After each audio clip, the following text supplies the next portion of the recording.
Yang kedua yang kita juga pahami perspektifnya itu apa? Kadang-kadang takdir buruk yang menimpa kepada kita itu ya karena kemaksiatan kita dan dosa kita sendiri.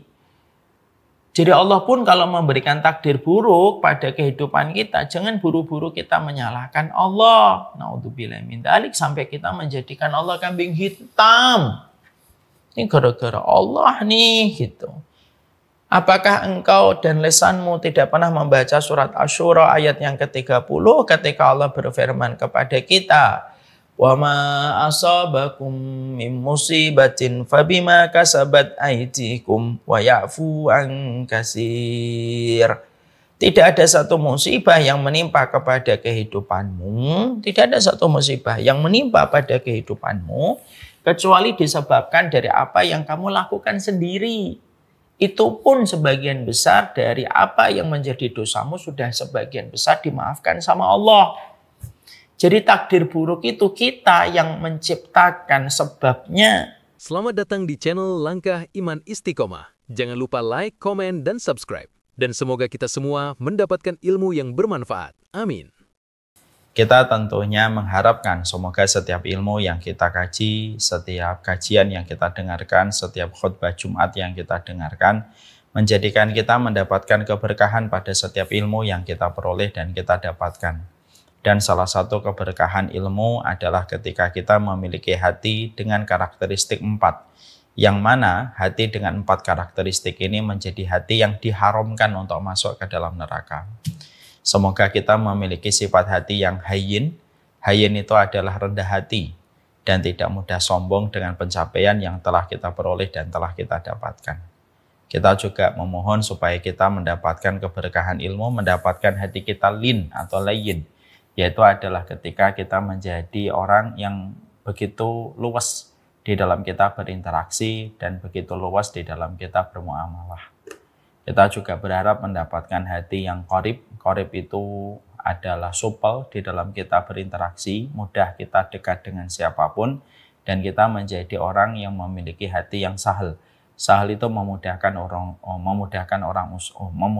urusan orang lain dan kita simpatik dan empati kepada urusan orang lain. Inilah yang menjadi salah satu tujuan kita berilmu, supaya kita memiliki jiwa yang hayyin, layyin, qorib, dan sahal di dalam perjalanan kita menuntut ilmu. Kadang-kadang kita sering jumpai ada orang ngaji lama tetapi orangnya kaku, keras gitu. Dan ternyata banyak orang tersakiti ketika di dekatnya. Dan setiap menulis status, menulis informasi selalu ada yang tersakiti dengan apa yang dia tulis. Kita tentunya berharap semoga kita mendapatkan salah satu di antara kriteria hati dengan 4 sifat yang diharamkan masuk neraka.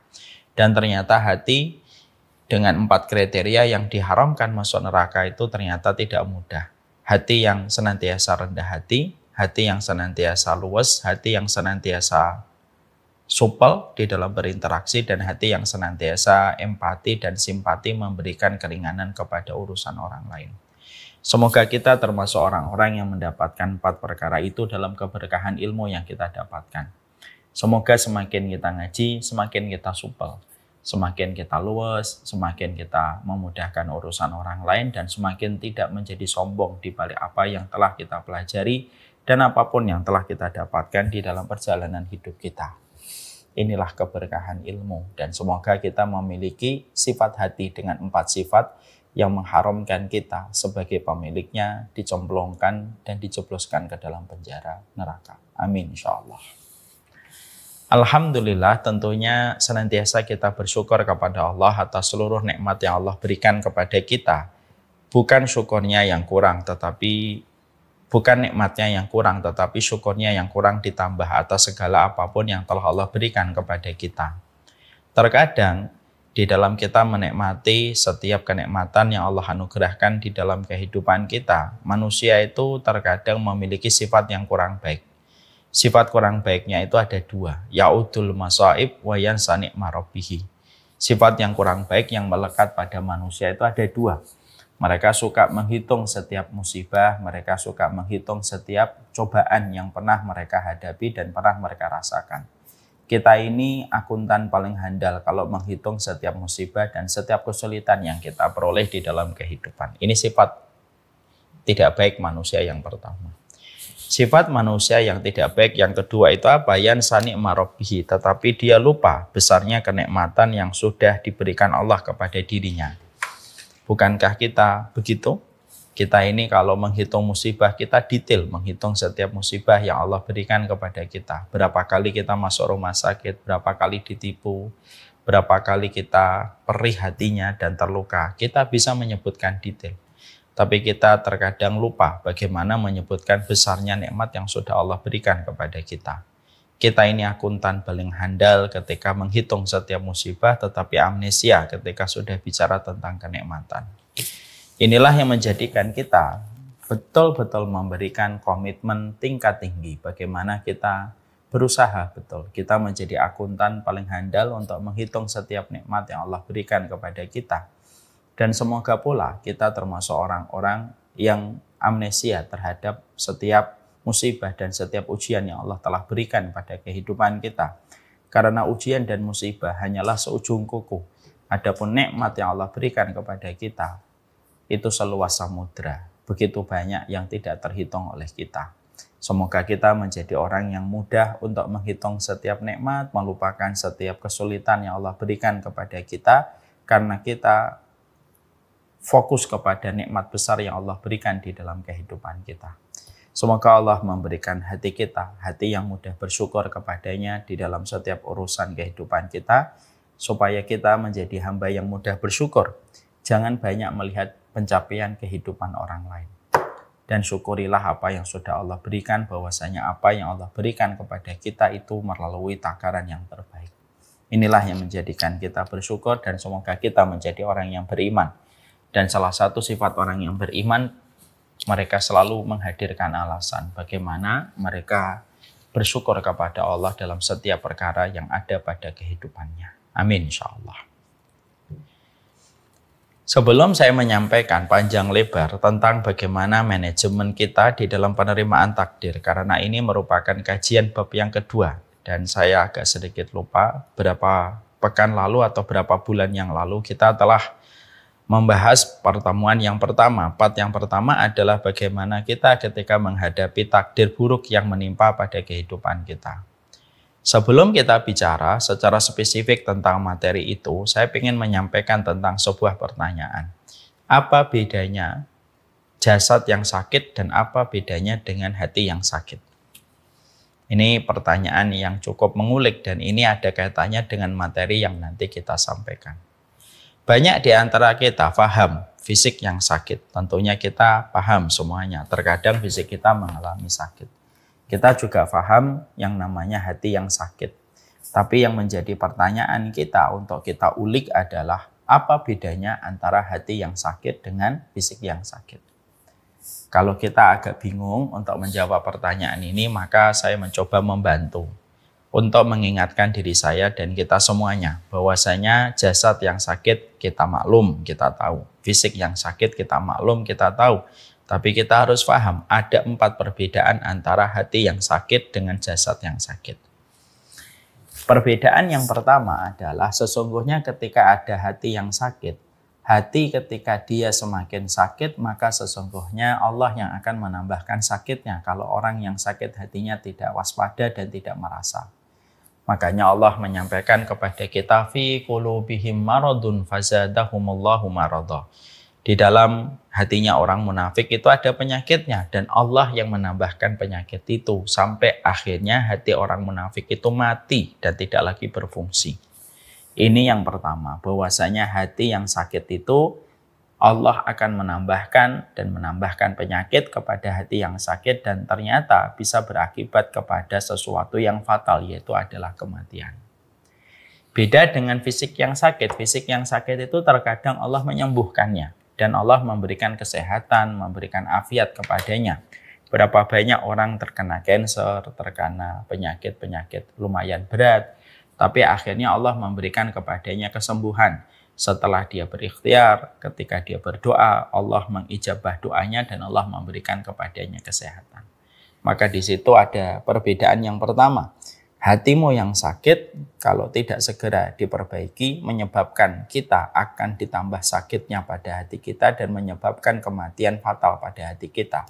Dan hati tidak lagi berfungsi memberikan jalan petunjuk pada kehidupan kita kalau hati kita sudah mati. Na'udzubillah min dzalik. Yang kedua yang kita dapatkan bahwasanya hati yang sakit itu hanyalah kehinaan di hadapan Allah. Berapa banyak orang yang begitu mulia di pandangan manusia, dia terpandang dengan status sosialnya, dia terpandang dengan status hartanya dan finansialnya. Tapi ketika dia dalam kondisi hatinya sakit, maka dia hina di hadapan Allah. Karena orang yang sakit hati itu hina di hadapan Allah. Walaupun dia bertabur dengan bintang-bintang plus di depan mata manusia. Tapi ketika dia hatinya sakit, maka dia menjadi hina. Beda dengan fisik yang sakit. Fisik yang sakit itu tidak serta-merta hina di hadapan Allah. Terkadang Allah itu ketika mencintai hamba, Allah berikan kepada hamba itu rasa sakit untuk memiliki alasan supaya Allah menggugurkan sebagian besar dari dosanya dengan sakit yang dia peroleh dan dia dapatkan. Makanya orang-orang yang mereka pada kehidupan di dunia ditimpa dengan sakit, ditimpa dengan bala ketika dia sakit, maka sesungguhnya sakit yang dia terima menggugurkan dosanya, supaya nanti pada waktu hari kiamat, maka mereka akan mendapatkan 3 pengganti atas sakit yang dia terima ketika di dunia. Apa itu 3 pengganti yang Allah berikan kepadanya untuk pengganti sakitnya di dunia? Allah itu akan berikan khairan, Allah berikan manzilah, dan Allah berikan afiyah. Khairan itu artinya kebaikan dan tidak ada artinya kecuali surga. Afiyah itu kekuatan untuk mengganti kelemahan ketika dia sakit. Dan Allah memberikan kepadanya manzilah. Manzilah itu kedudukan yang tinggi. Yang kedudukan itu tidak akan bisa diperoleh dan didapatkan kecuali orang yang bersabar terhadap sakit yang Allah ujikan dan Allah timpakan kepadanya. Bahwasanya sakit itu terkadang justru menaikkan derajat seseorang di hadapan Allah Subhanahu wa taala. Ya, beda dengan hati yang sakit. Hati yang sakit itu menjadikan seseorang itu hina di hadapan Allah. Kalau kita punya penyakit hati, sombong, hasad, semakin tebal hasad kita, semakin tebal sombong kita, semakin kita rendah. Semakin kita rendah kehidupan dunia kita di hadapan Allah Subhanahu wa taala. Yang ketiga perbedaannya adalah sesungguhnya ketika kita fisiknya sakit maka menyebabkan kita tidak bisa menikmati makanan dan minuman lezat. Ya, tetapi kita masih bisa menikmati sujud, masih bisa menikmati sholat, bahkan terkadang kita lebih khusyuk berdoa ketika kita sakit. Makanya tidak salah kalau kita menjumpai lorong-lorong rumah sakit itu lebih merekam orang yang khusyuk berdoa daripada lorong-lorong masjid. Ketika mencatat orang yang berdoa dan mengabadikan orang yang meminta kepada Allah. Kenapa? Karena terkadang di lorong-lorong bangsal rumah sakit orang sedang mendapatkan ujian. Lalu akhirnya mereka khusyuk berdoa, khusyuk di dalam tilawah. Walaupun ketika badan mereka sakit, mereka tidak mampu untuk minum, tidak mampu untuk makan sebagaimana semestinya. Tetapi mereka masih bisa untuk merasakan nikmatnya mereka mendekat kepada Allah. Beda dengan hati yang sakit. Hati yang sakit itu dia tidak akan pernah merasakan kedekatan dia untuk mendekat kepada Allah. Quran tidak nikmat, sholat tidak mampu dihadirkan artinya. Nikmatnya dia mendekat kepada Allah tidak bisa dihadirkan. Kenapa? Dia tidak bisa merasakan kenikmatan dalam taat. Makanya ngaji bagi dia itu waktu yang sangat menyiksa. Mengikuti kajian itu sesuatu yang sifatnya membosankan. Kenapa? Karena bukan yang salah pada Qurannya, yang salah bukan kajiannya, tetapi yang salah adalah receivernya. Receivernya itu hatinya. Receivernya itu lagi rusak. Kalau receivernya itu rusak, maka sesungguhnya kenikmatan taat itu tidak bisa dirasakan. Padahal maaf, para ulama mengingatkan kepada kita, seluruh surga itu harusnya bisa dinikmati jalan-jalan ke surga itu ketika di dunia. Kalau orang itu pengen tahu apakah nanti dia penduduk surga ataukah tidak, maka pertanyaannya simpel. Apakah jalan ketaatan mampu kamu nikmati? Kalau mampu kamu nikmati, kamu masih ada harapan besar untuk mendapatkan rahmat dan surganya Allah. Tapi ketika jalan-jalan ketaatan tidak sama sekali kamu rasakan kenikmatannya, maka maaf, bisa jadi kamu tidak terkategori sebagai orang yang mendapatkan rahmat. Ketika jalan ketaatan yang itu kaitannya erat dengan surga kelak dalam kehidupan di akhirat tidak menghadirkan kenikmatan ketika hati kita sudah terlalu lama sakitnya. Jadi kalau ada orang yang melihat sajadah itu tempat mengerikan, orang yang melihat masjid merupakan tempat yang harus ditinggalkan, orang yang melihat Quran merupakan sebuah benda yang harus dihindari, dan dia melihat kajian itu merupakan waktu dan tempat yang harus dilewatkan, kalau orang sudah hatinya sakit, maka sesungguhnya dia tidak akan bisa merasakan arti ketaatan dan nikmatnya pada ibadah. Dan itu berbahaya sekali. Bagaimana kamu akan membayangkan dirimu di surga kalau jalan ketaatan yang kaitannya erat dengan surga pun tidak mampu kamu nikmati. Sedangkan di atas muka bumi ini ada ratusan orang dan ribuan orang yang menikmati jalan ketaatan ketika mereka terkategori orang yang besar kemungkinan mendapatkan rahmat di akhirat kelak nanti. Itu bedanya yang ketiga. Bedanya yang keempat, apa beda yang keempat? Maka sesungguhnya bedanya antara hati yang sakit dan fisik yang sakit.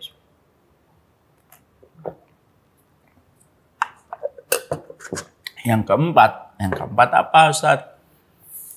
Orang kalau fisiknya sakit itu terasa, orang sakit gigi, dia terasa sakitnya. Ya. Ketika dia sakit, naudzubillah min dzalik, sakit-sakit yang berat, maka sakit itu memberikan dampak nyeri, tidak nyaman pada dirinya.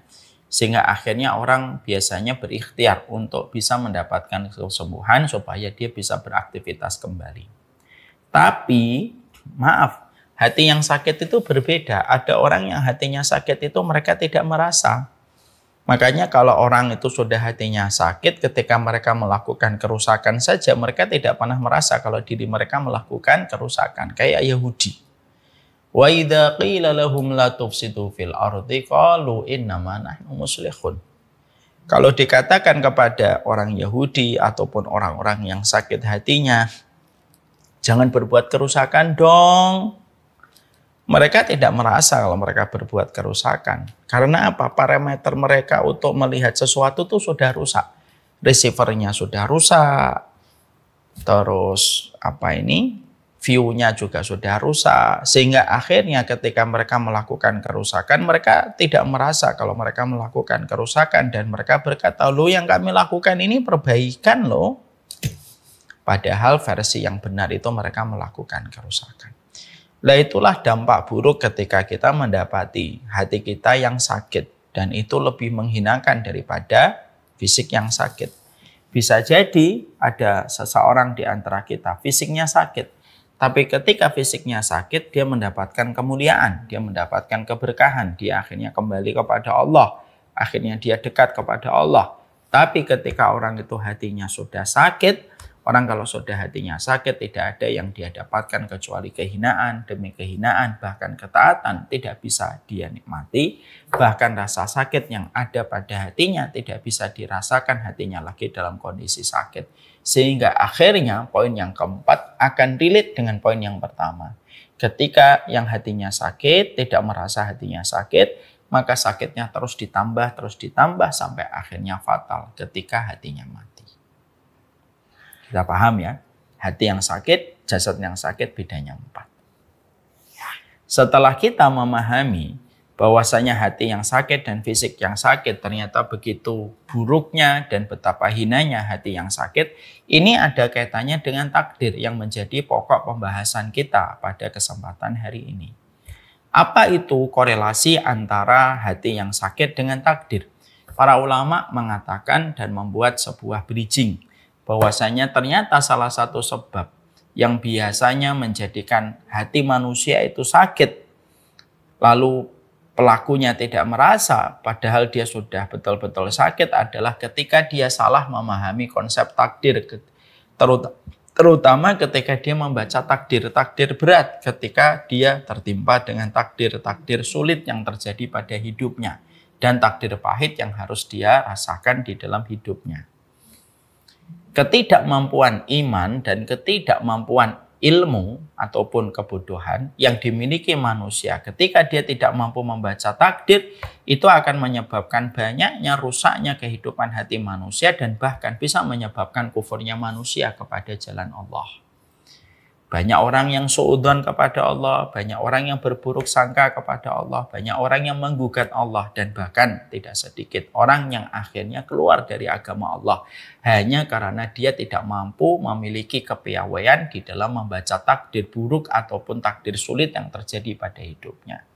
Dan ini menjadi sebuah pelajaran untuk kita betapa besarnya kebaikan kalau kita mampu mengimani takdir baik dan takdir buruk, dan betapa parahnya kita kalau kita tidak mampu mengimani takdir baik dan takdir buruk yang terjadi pada kehidupan kita. Karena apa? Hidup itu harmonis. Ada takdir pahit yang pasti kamu jumpai, juga ada takdir pahit manis yang kamu akan dapati. Ada kemudahan, ada kesulitan, ada kesukaran, ada keringanan, dan itu bergandengan. Ketika Allah menciptakan kehidupan ini serasi dan selalu bergandengan sebagaimana antara siang dan malam saling bergandengan. Makanya ketidakmampuan kita ketika membaca di dalam setiap takdir-takdir berat, takdir sulit, takdir sukar, dan takdir pahit yang kita hadapi itu berdampak bisa kemana-mana. Sekali lagi, bahkan kalau betul-betul hatinya tidak memiliki pegangan di dalam membaca takdir-takdir pahit yang terjadi pada kehidupan kita, maka menyebabkan seseorang terlempar dari agama Allah dengan begitu jauhnya hanya karena kesalahan ketika dia tidak mengerti cara membaca takdir. Jadi yang kita perlukan di dalam kehidupan kita bukan hanya keperluan, bukan hanya kemampuan ketika kita membaca algoritma, bukan hanya kemampuan ketika kita membaca buku-buku yang menjadi referensi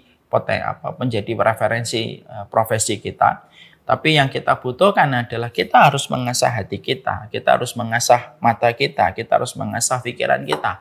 Bagaimana kita mempersiapkan payung sebelum turunnya hujan? Bagaimana kita mempersiapkan sebuah ilmu, sebuah keimanan ketika takdir buruk menimpa pada kehidupan kita, walaupun tetap kita selalu berdoa semoga kita mendapatkan takdir manis yang hadir pada perjalanan hidup kita. Ini yang kita harus mengerti. Mungkin saya pernah menyampaikan atau belum, saya agak lupa. Mari kita belajar dari sebuah kisah nyata yang pernah terjadi kepada salah satu di antara teman bapak kami. Bapak saya pernah menceritakan sebuah kisah nyata. Tapi kisah nyata ini memberikan kepada kita sebuah insight, memberikan kepada kita sebuah pelajaran besar yang tentunya melahirkan perenungan untuk kita semuanya. Bapak dan beliau itu memiliki kemiripan, bahwasanya Allah menguji bapak dan temannya beliau dengan keturunan anak. Bapak memiliki anak yang pertama cerebral palsy, anak yang kedua cerebral palsy, dan yang ketiga saya. Beliau punya temannya itu memiliki ujian yang kurang lebih sama, walaupun packagingnya berbeda, tapi intinya sama, diuji melalui keturunan. Anak yang pertama buta, anak yang kedua buta, anak yang ketiga buta. Sampai anak yang keempat pun dalam kondisi buta. 4 anaknya dalam kondisi buta. Ketika beliau memiliki 1 anak buta, 2 anak buta masih bersabar. Ketika beliau memiliki anak yang ketiga dalam kondisi yang sama buta, beliau sudah mulai linglung dan sudah mulai goyang, kata bapak. Sampai akhirnya dia berharap nanti anak yang keempat akan memberikan kebaikan untuknya. Tapi ternyata Allah pun masih mengujinya. Anak yang keempat pun dilahirkan dalam kondisi buta, tidak bisa melihat. Maka pada saat itu temannya bapak ini langsung linglung, langsung beliau goyang, imannya karam, dia tidak lagi melaksanakan sholat, tidak lagi melaksanakan puasa, mempertanyakan eksistensi Allah yang menurut dia tidak ada ketika tidak hadir pada saat beliau memanggil, pada saat beliau berharap gitu. Dan ternyata Allah memberikan kepadanya 4 keturunan yang menderita kebutaan semenjak lahir. Maka akhirnya beliau meninggalkan semua ketaatan dan tidak pernah beribadah kembali kepada Allah sampai meninggalnya.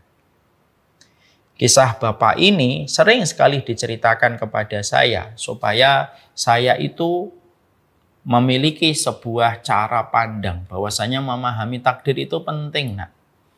Karena saya, bapak ini merasakan takdir yang lumayan berat. Kedua kakakmu cerebral palsy. Dan bapak pernah menjumpai ada teman bapak kolaps, tidak kuat menghadapi takdir pahit yang beliau hadapi dan menjadikan beliau murtad. Beliau tidak mau sholat, bahkan sebelumnya beliau ini seorang dai.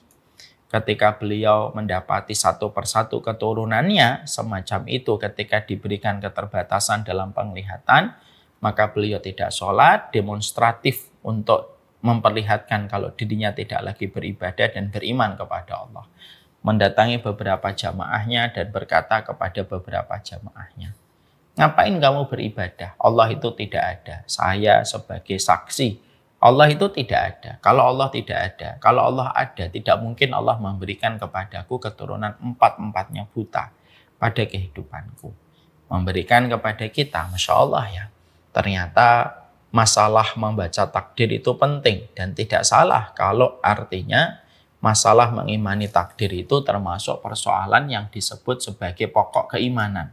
Karena salah satu rukun iman itu bukan hanya kepada Allah, bukan hanya kepada Rasul, tapi salah satu di antara pokok iman itu adalah kita beriman kepada takdir, baik itu takdir yang pahit ataupun takdir yang manis, dan itu merupakan bagian dari rukun iman yang tidak bisa ditawar dan tentunya memiliki kedudukan dan posisi besar sekali pada kehidupan kita menjalani kehidupan dan menghambakan diri kepada Allah.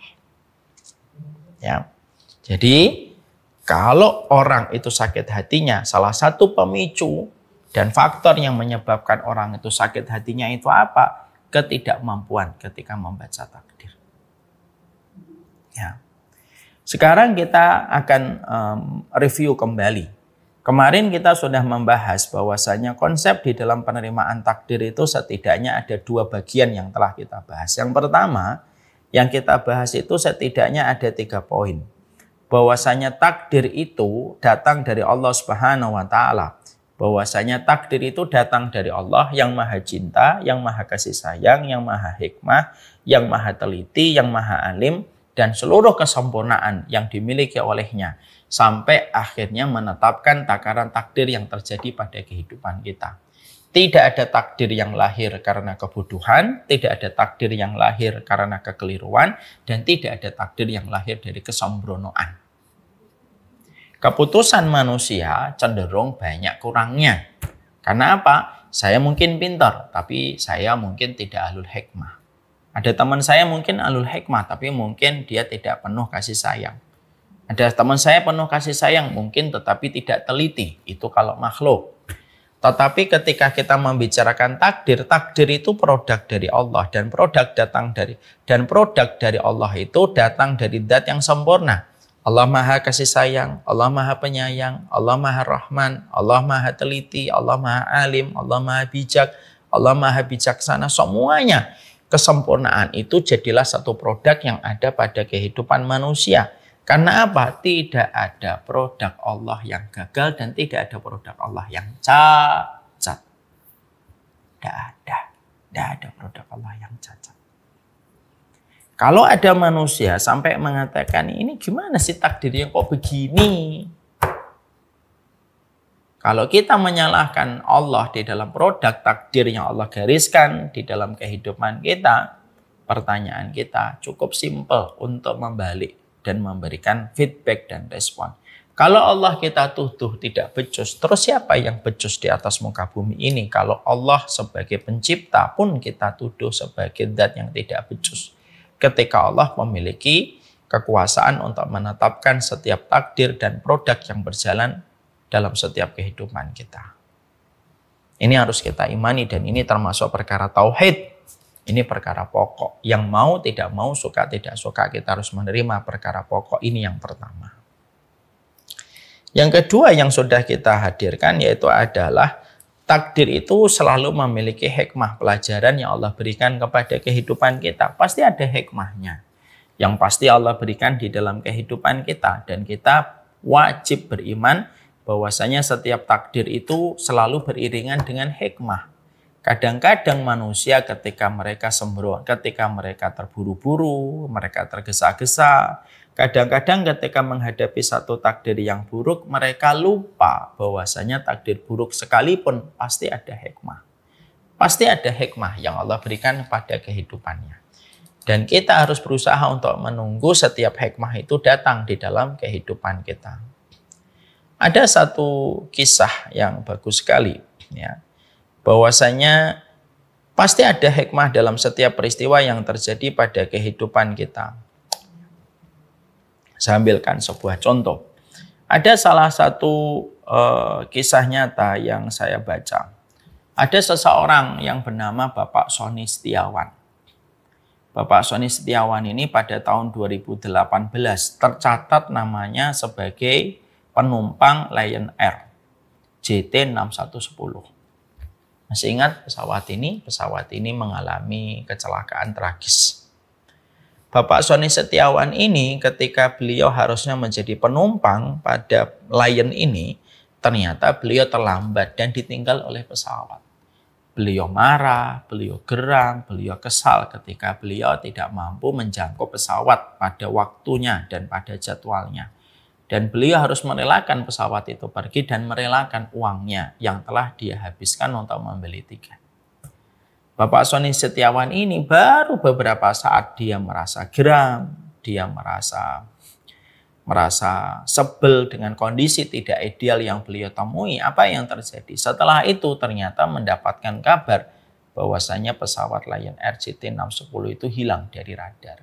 Dan akhirnya berujung kepada musibah yang didapatkan kecelakaan pesawat. Di situ kita mendapati sebuah hal bahwasanya peristiwa demi peristiwa yang terjadi pada kehidupan kita, maka sesungguhnya itu selalu memiliki hikmah.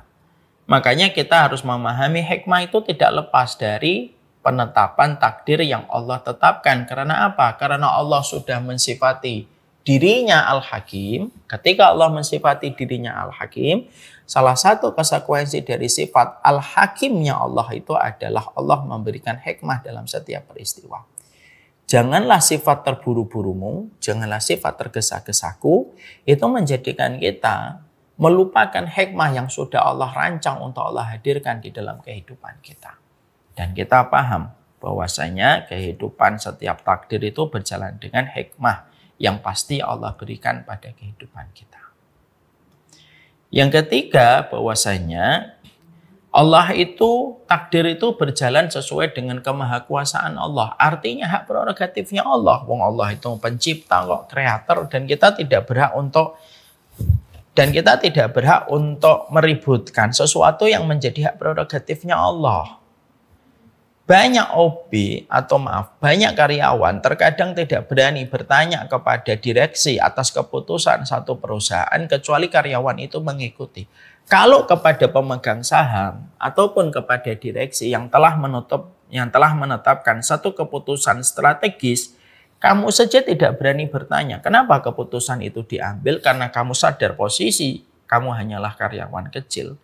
Lalu kenapa kita makhluk yang sekecil ini berani untuk menggugat dan memprotes Allah?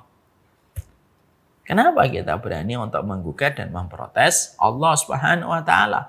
Bukankah itu lebih ironis lagi? Bukankah itu lebih ironis dari apa yang kita bayangkan ketika kita berani untuk menggugat setiap keputusan Allah, padahal Allah sudah menyampaikan di dalam salah satu ayatnya, la yus'alu amma yaf'alu wa hum yus'alun. Bahwasanya Allah itu tidak pernah ditanya tentang apa yang dilakukan olehnya.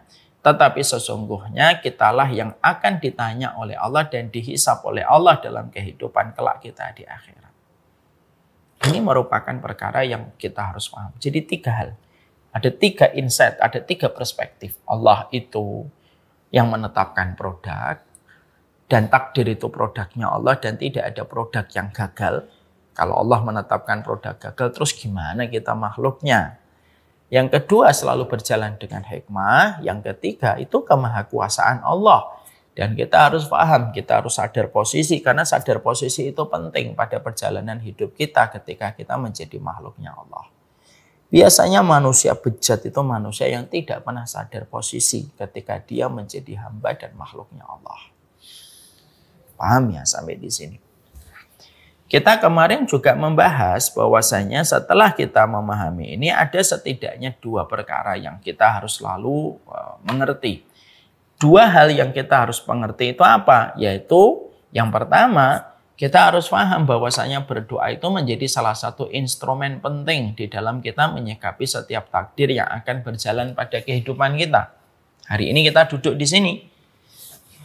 Kita ini sedang duduk, di depan kita ada ribuan takdir yang akan berjalan pada perjalanan sisa kehidupan kita. Dan tidak ada satu instrumen paling penting di dalam menyikapi setiap takdir yang akan berjalan dalam kehidupan kita kecuali adalah berdoa.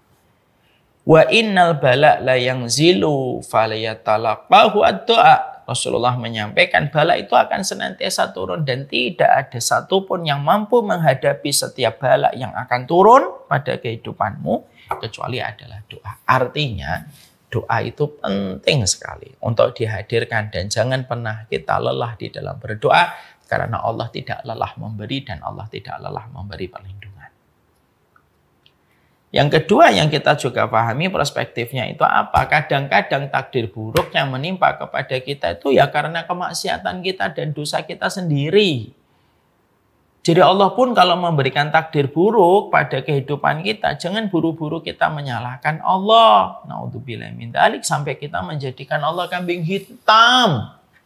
Ini gara-gara Allah nih gitu. Apakah engkau dan lisanmu tidak pernah membaca surat Asy-Syura ayat yang ke-30 ketika Allah berfirman kepada kita, "Wa ma asabakum min musibatin fabima kasabat aydikum wa ya'fu an katsir." Tidak ada satu musibah yang menimpa kepada kehidupanmu, tidak ada satu musibah yang menimpa pada kehidupanmu kecuali disebabkan dari apa yang kamu lakukan sendiri. Itu pun sebagian besar dari apa yang menjadi dosamu sudah sebagian besar dimaafkan sama Allah. Jadi takdir buruk itu kita yang menciptakan sebabnya. Jangan melulu kita itu menempatkan diri kita selalu menjadi korban. Tapi kita harus senantiasa melihat bahwasanya kesulitan demi kesulitan yang kita dapatkan itu tidak pernah lepas dari apa yang kita lakukan. Dan apa yang kita lakukan berujung kepada setiap kesulitan yang kita peroleh. Itulah yang sudah kita kaji.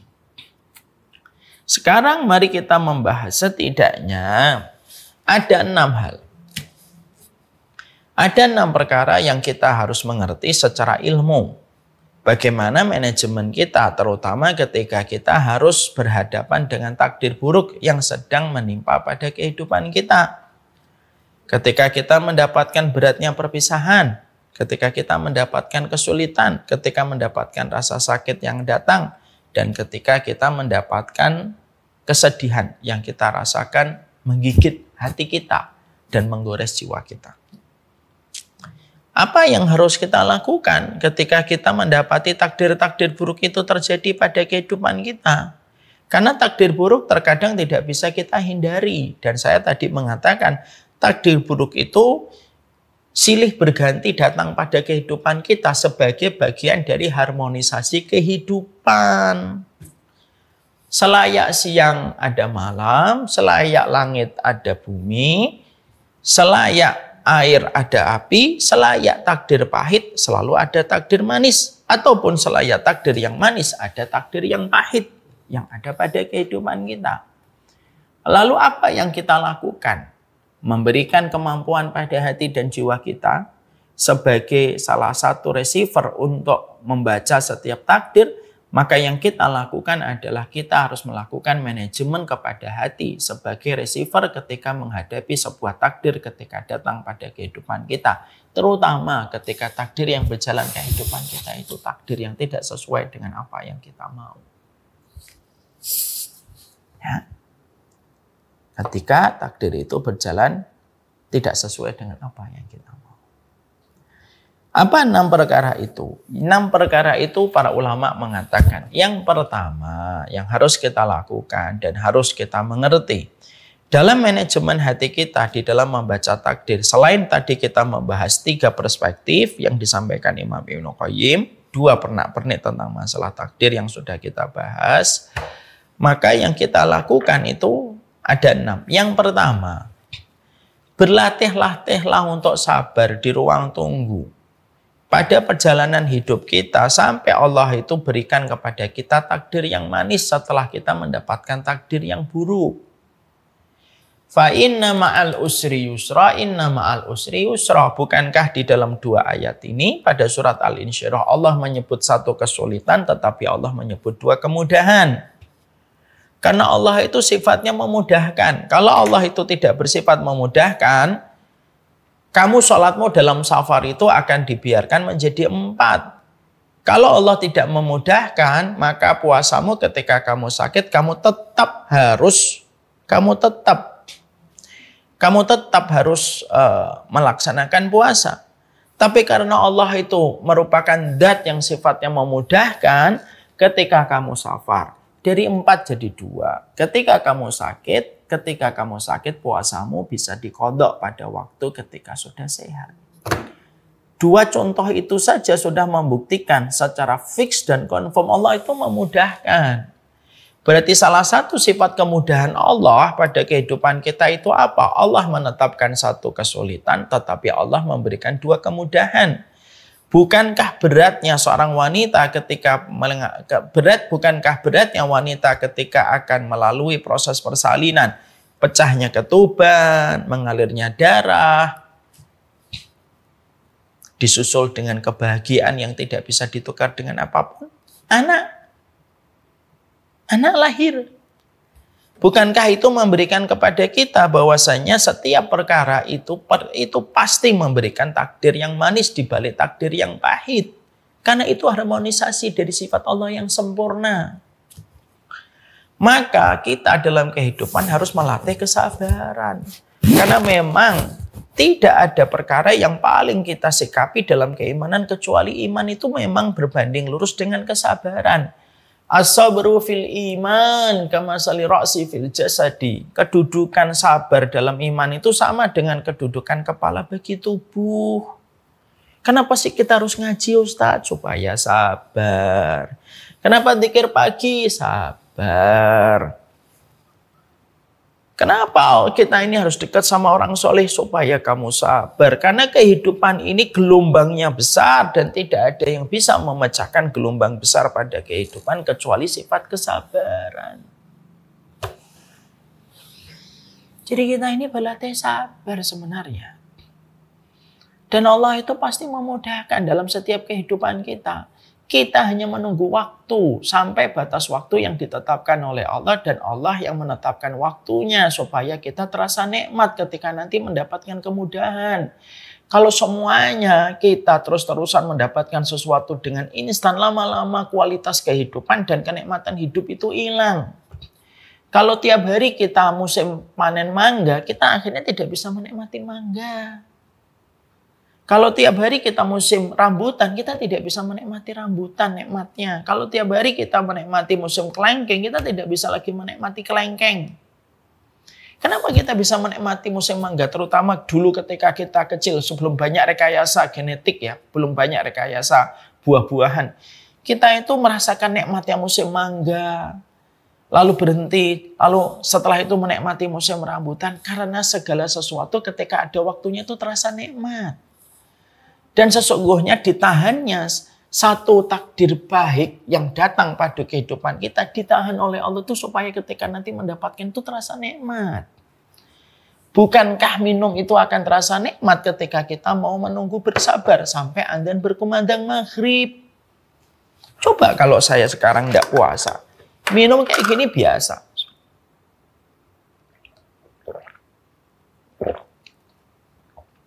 Minum begini tuh biasa. Kenapa? Saya nggak puasa, minum biasa.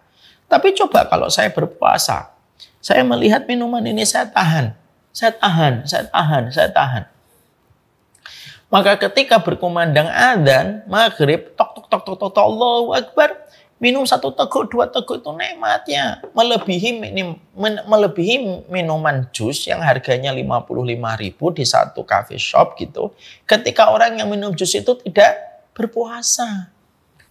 Nikmatnya suami istri ketika baru nikah, sebelumnya tidak pernah kenal, tidak pernah pacaran, tidak pernah pegangan, lalu mereka itu menikah. Nikmatnya ketika bersama di hari-hari pertama itu nikmatnya tidak pernah sama dengan orang yang terbiasa berzina. Takdir buruk yang terjadi pada kehidupan kita menjadikan kita ini harus belajar bagaimana kita bersabar. Karena apa? Allah itu memudahkan. Bayi yang bersabar ketika dia turun dari rahim ibunya, lalu dia sempat menangis ketika dipotong tali pusernya, bukankah kesabaran dia sebentar itu berbuat dengan 2 air susu yang dimiliki sama ibunya? Bukankah ketika bayi harus disapih, sudah tidak usah minum lagi ya nak, kamu sudah 2 tahun lebih, sudah mau 3 tahun, adikmu sudah mau lahir. Lalu disapih, mungkin bayinya nangis, tapi kan setelah itu dia mendapatkan 4 pengganti yang lebih besar. 4 penggantinya apa? 4 pengganti dari 2 air susu ibunya. Dia mendapatkan buah-buahan, mendapatkan sayur mayur, mendapatkan daging, dan mendapatkan air yang beragam. 4 penggantinya dari 2 air susu yang ketika dia diambil oleh orang tuanya, ketika dia disapih. Itu menunjukkan kepada kita bahwasanya innallaha idza aghlaqa baban bihikmatihi illa fatahallahu babaini birahmatihi. Makanya kita mendapati ada sebuah hal yang indah betul. Tidaklah satu pintu yang ditutup oleh Allah karena hikmahnya Allah nutup. Ada 1-2 hal yang hikmahnya itu menjadikan Allah nutup itu.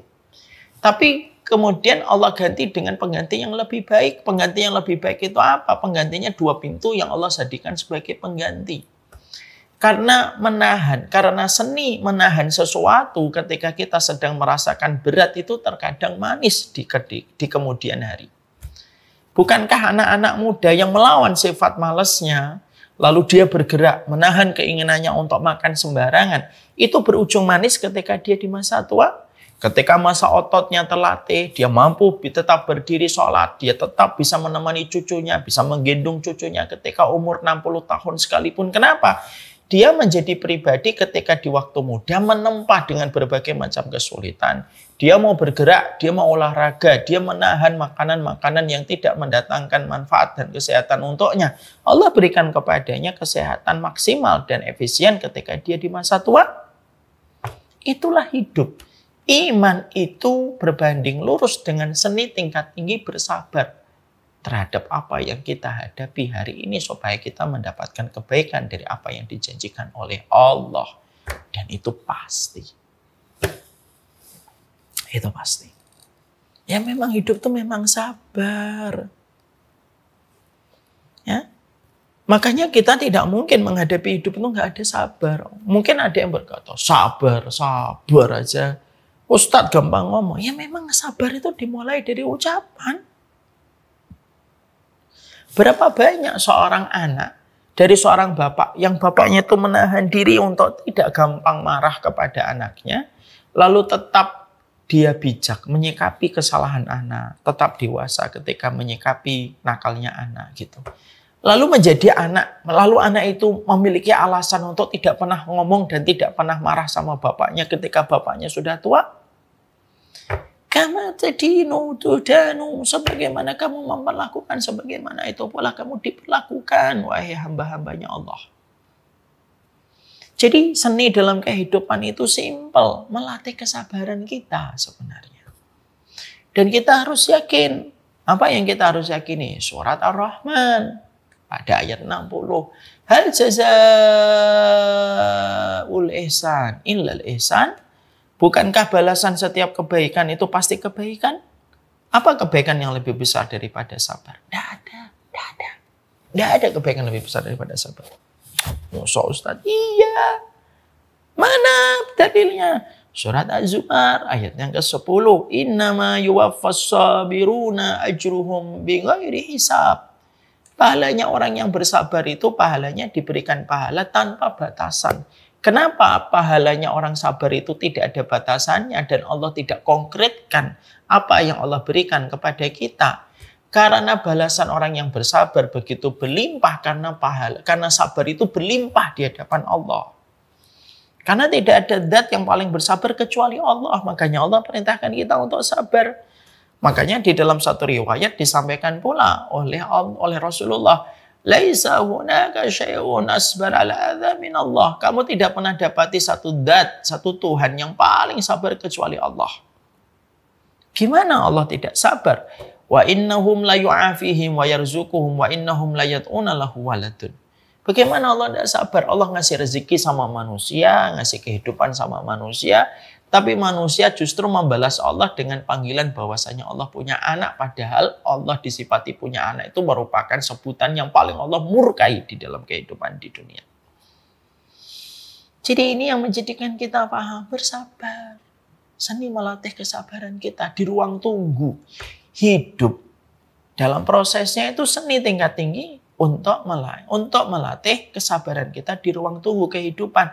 Supaya kita mendapatkan apa yang dijanjikan oleh Allah ketika Allah tidak pernah mengingkari janjinya. Ketika Allah tidak pernah mengingkari janjinya itu apa? Allah tidak pernah mengingkari janjinya bahwasanya Allah pasti memberikan hikmah.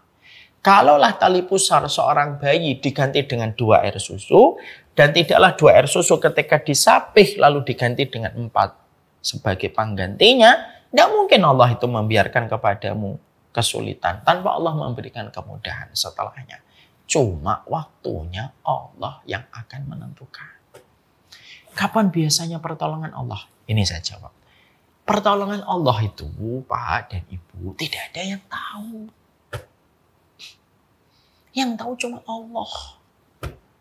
Makanya kita mendapati bahwasanya Masya Allah, para sahabat saja tidak tahu pertolongan Allah. Kan mereka mengatakan, mata nasrullah. Gitu. Kapan pertolongan Allah itu? Loh, para sahabat saja nggak ngerti kok pertolongan Allah kapan. Kalau para sahabat dengan tingkat keimanan setebal mereka ketika jiwa-jiwa mereka sudah di akhirat, walaupun badan mereka masih di dunia, mereka saja tidak tahu kapan pertolongan Allah itu datang. Kita juga nggak ngerti. Tapi kita yakin pertolongan Allah itu hadir. Pasti hadir. Mungkin salah satunya ketika kita sudah tidak lagi memiliki daya dan upaya apapun kecuali Allah semata. Pada saat itulah Allah akan memberikan pertolongan ketika tidak sudah memiliki daya dan upaya apapun. Kapan pertolongan Allah datang kepada Nabi Musa? Ketika Nabi Musa sudah tidak lagi punya harapan apapun. Di belakangnya Fir'aun, di depannya lautan. Ketika sudah tidak ada lagi harapan apapun, disitulah pertolongan Allah datang ketika Nabi Musa diperintahkan untuk memukulkan tongkat pada lautan. Kapan pertolongan Allah datang kepada Nabi Ibrahim? Ya ketika Nabi Ibrahim sudah tidak lagi memiliki harapan ketika dibakar di tengah rakyat yang sangat membencinya. Ketika Nabi Ibrahim menjadi public enemy number 1 di negeri Babilonia. Dan ketika Namrud memobilisasi massa untuk membenci dan membuat narasi supaya Ibrahim itu dibenci. Dan ketika akan dibakar, ucapan doanya sudah menunjukkan kondisi. Hasbunallah wa ni'mal wakil. Cukuplah kami Allah yang memberikan pertolongan. Kenapa zikirnya Nabi Ibrahim sedalam itu? Karena memang Nabi Ibrahim tidak ada satupun yang memberikan loyalitas kepada Nabi Ibrahim. Karena tidak ada satupun orang yang beriman kepada apa yang didakwakan Nabi Ibrahim. Pada saat itulah Allah memberikan kepadanya pertolongan. Pertolongan itu pasti datang. Tapi kapan? Kita tidak ada yang tahu. Yang bisa kita lakukan, beribadahlah dengan kesabaranmu. Makanya saya sering berkata, kalau semuanya dimudahkan untuk kita, lalu dari mana kita mendapatkan pertolongan? Kalau semuanya dimudahkan untuk kita, lalu dari mana kita mendapatkan pahala kesabaran? Padahal pahala kesabaran itu pahala paling terbesar yang memasukkan manusia ke dalam surga, itu pahala kesabaran. Makanya ucapan seremonial para malaikat ketika menyambut para penduduk surga, ketika menginjakkan kaki pertama kali di surga itu apa? Salamun alaikum bima sabartum. Selamat ya atas seluruh kesabaran yang kalian berikan pada kehidupan kalian. Itu menjadikan kita akhirnya mengerti inilah seni di dalam kita bersabar pada kehidupan kita. Nah, coba deh Bapak dan Ibu sekali-kali tanya sama Bapak Ibunya, orang tuanya kalian. Apa bentuk-bentuk pertolongan Allah yang pernah mereka rasakan begitu nyata dalam kehidupan mereka. Saya pernah merasakan itu. Saya pernah diberitahu sama ibu kami tanpa bermaksud apapun. Ini hanya cerita saja. Saya pernah ibu saya tuh beberapa waktu jauh sebelum beliau meninggal dunia tiba-tiba ngajak saya muter-muter di rumah saya yang sederhana di Kudus. Nang, ya Bu, ini ya ibu mau jelasin sesuatu. Nggih nopo? Niki nang, iki barangnya ibu, ini barangnya ibu. Lah ini, kecuali ini nih. Mesin jahit ini nih. Mesin jahit butterfly atau Singer, saya lupa. Singer kelihatannya. Mesin jahit yang bentuknya kayak lemari. Kalau tidak dipakai bisa ditutup, udah kayak lemari biasa. Lah ini mesin jahit ini bukan miliknya ibu ya nang, bukan miliknya bapak. Loh, nah miliknya siapa toh bu? Sinten yang punya? Kok di rumah kita kalau bukan milik kita? Gini nang, sebenarnya ini miliknya ibu dan bapak. Tapi ada kejadian. Nah, begini. Nah, beliau bercerita. Ketika ibu dan bapak lagi ada kebutuhan, ketika bapak baru saja keluar dari pekerjaannya, beliau pernah dipecat gitu. Pada saat itu bapak dan ibu mengalami kesulitan ekonomi. Dan qadarullah tabungan-tabungan ibu yang cash sudah mulai habis untuk nyekolahkan kamu di pondok.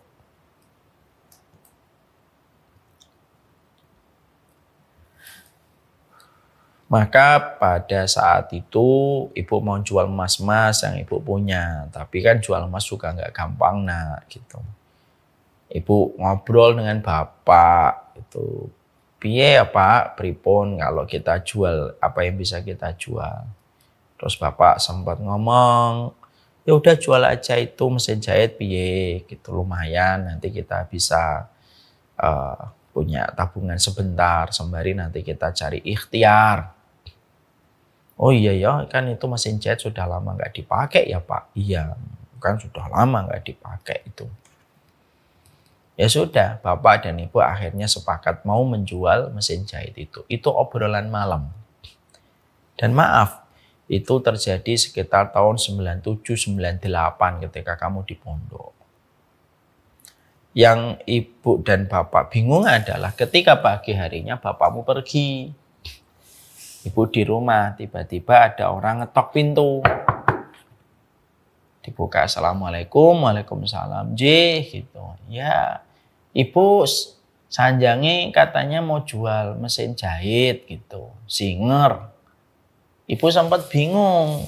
Loh, perasaan belum ngomong ke siapa-siapa, baru ngomong ke bapak. Oh, mungkin bapak sudah cerita mungkin di Kauman. Kauman itu salah satu kampung yang ada di Kudus. Oh mungkin dia sudah cerita sama ini. Akhirnya Bu membuka percakapan. J, ini mau dijual nih. Boleh saya lihat Bu mesin jahitnya? Boleh Pak, boleh gitu. Dilihatin semuanya gitu. Ya udah Bu, saya beli 150.000. Ya lumayan pada saat itu. Ini masih bagus asli kan Bu? Asli Pak, asli gitu. Ya udah saya beli ya Bu. Oh alhamdulillah gitu. Terus akhirnya karena ibu sudah diserahin amanah untuk jual dari bapak ya dijual. Lalu pada saat itu orang yang beli itu berkata, saya nitip ya Bu di sini aja mesin jahit. Lu kok dititip Pak? Iya saya nggak bawa mobil. Saya akan nanti charter dulu mobil kol atau kol brondol. Kol brondol itu kap terbuka. Supaya nanti bisa membawa mesin jahit ini. Wah kalau begitu bayarnya nanti aja Pak. Kalau gitu. Enggak apa-apa Bu. Ambil aja. Oh jangan Pak. Bayarnya nanti aja. Enggak. Pakai aja gitu. Ya akhirnya ibu saya terpaksa ngambil. Pada saat itu ya sudah memang saya harus ambil ya. Saya harus ambil aja deh kalau gitu. Tapi benar ya Pak nanti mesin jahitnya diambil. Iya Bu nanti sore saya ambil ke sini. Ini uangnya terima aja. Nanti kalau saya ambil lagi nanti malah saya hilang, habis nanti untuk yang lain. Ya sudah. Akhirnya beliau pergi. Sampai sore ibu tunggu nggak datang, besok berikutnya nggak datang, dan ternyata ketika bapak sore itu datang, bapak saya tanya, loh Pak, itu siapa yang beli mesin jahit gitu? Loh siapa? Saya nggak ngerti. Loh bapak sudah ngomong ke siapa? Loh aku belum ngomong ke siapa-siapa. Loh ada orang datang ke sini lah. Dia tahu dari siapa? Bapak dan ibu bingung. Karena bapak belum cerita ke siapa-siapa. Karena urusan hari itu beliau agak banyak. Beliau merasa belum cerita ke siapa-siapa. Dan ternyata yang lebih mengagetkan, hari itu, hari besoknya, hari besoknya, hari besoknya, hari besoknya. Tidak pernah lagi orang itu datang sampai bertahun-tahun. Makanya ibu lalu menjelaskan hakikat mesin jahit itu. Mesin jahitnya masih ada di rumah Kudus sampai sekarang. Kisah ini, saya yakin yang memiliki kisah kayak gini, kalau kita tanya sama orang tua kita dulu, kalau kita anak 90-an, pasti pernah orang tua kita dulu pernah ngelewatin masa-masa semacam itu. Lagi butuh banget, gak ada yang ini, tiba-tiba ada yang datang mengetuk pintu. Itu semuanya pertolongan Allah. Yang Allah hadirkan pada kehidupan kita. Di balik setiap kesabaran itu tidak akan disia-siakan. Hal jazaul ihsan ilal ihsan. Tidak ada balasan kebaikan kecuali kebaikan. Dan kebaikan yang paling besar itu sabar. Jadi kalau diri hari ini dirimu sedang menggigit kekecewaan, merasakan pahitnya takdir yang ada pada teras hidupmu, sabar. Kesulitan itu tidak akan bertahan lama. Karena apa? Kesulitan itu disetting sama Allah tidak pernah bertahan lama. Sebagaimana badai tidak pernah disetting oleh Allah itu bertahan sampai berbulan-bulan hingga bertahun-tahun. Di balik badai ada pelangi. Di balik hujan ada kemarau. Di balik gugur ada musim semi. Itu sudah settingan dari Allah. Sehingga akhirnya yang pertama adalah bersabarlah di ruang tunggu pada kehidupan kita. Ketika kita bersabar di ruang tunggu pada kehidupan kita, pasti akan datang kok. Kalau hari ini kamu sedang menggigit kekecewaan, akhwat yang kamu inginkan, ikhwan yang kamu harapkan menjadi bagian dari keluargamu, tapi ternyata dia pergi, bisa jadi apa yang kamu inginkan itu tidak baik. Tapi Allah mengirimkan sebuah jodoh yang baik dan tepat. Bisa jadi dia tidak baik. Atau bisa jadi yang kedua, mungkin ikhwan dan akhwat yang kamu inginkan itu memang baik. Tapi tidak tepat untuk kamu. Yang ini menjadikan akhirnya kita memahami bahwasanya di dalam kehidupan kita itu bukan hanya perlu yang baik tapi tepat. Dan semuanya itu akan menjadi sebuah kebaikan untuk kita. Makanya iman itu kenapa kok disebut iman? Karena mengimani. Dan mengimani itu mengalahkan logika. Fungsinya iman itu menjangkau apa yang tidak bisa dijangkau oleh logika. Dan iman itu yang melahirkan sebuah produk yang bernama kesabaran. Dan semuanya harus kelihatan di depan mata. Kalau semuanya harus kelihatan di depan mata, loh fungsinya iman tuh ya buat apa kalau semuanya harus di depan mata? Karena iman itu merupakan perkara besar dan iman itu fungsinya untuk menjangkau apa yang tidak bisa dijangkau oleh logika. Disitulah kita bisa menata kesabaran kita. Pasti datang kok, pasti datang. Kalau apa yang kita inginkan tidak datang, berarti apa yang kita inginkan ada keburukannya. Berarti ada gantinya yang lebih baik. Saya itu tidak memberikan anak-anak saya manisan dan coklat. Walaupun seluruh anak-anak saya itu suka dengan yang manis-manis.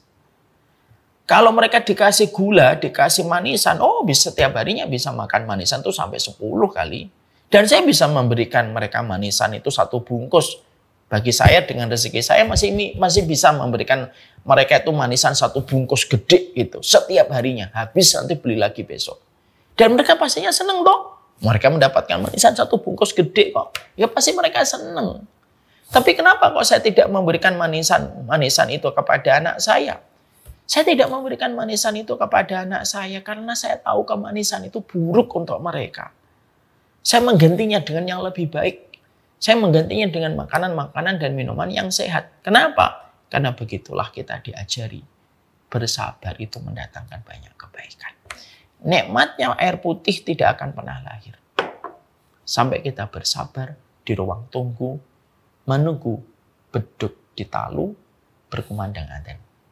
Sesungguhnya minum pada jam 6 sore ketika adzan berkumandang itu jauh lebih nikmat daripada kita minum setiap waktu dari pagi sampai sore, dan ketika malam minumnya pun terasa biasa dan hambar. Itulah nikmatnya di ruang tunggu. Allah menghadirkan sebuah kenikmatan pada ruang tunggu supaya kita melatih bersabar dalam kehidupan kita. Ini baru yang pertama. Insya Allah kapan-kapan kita lanjutkan. Masih ada beberapa poin lagi. Manajemen menghadapi takdir-takdir buruk yang berjalan pada kehidupan kita. Semoga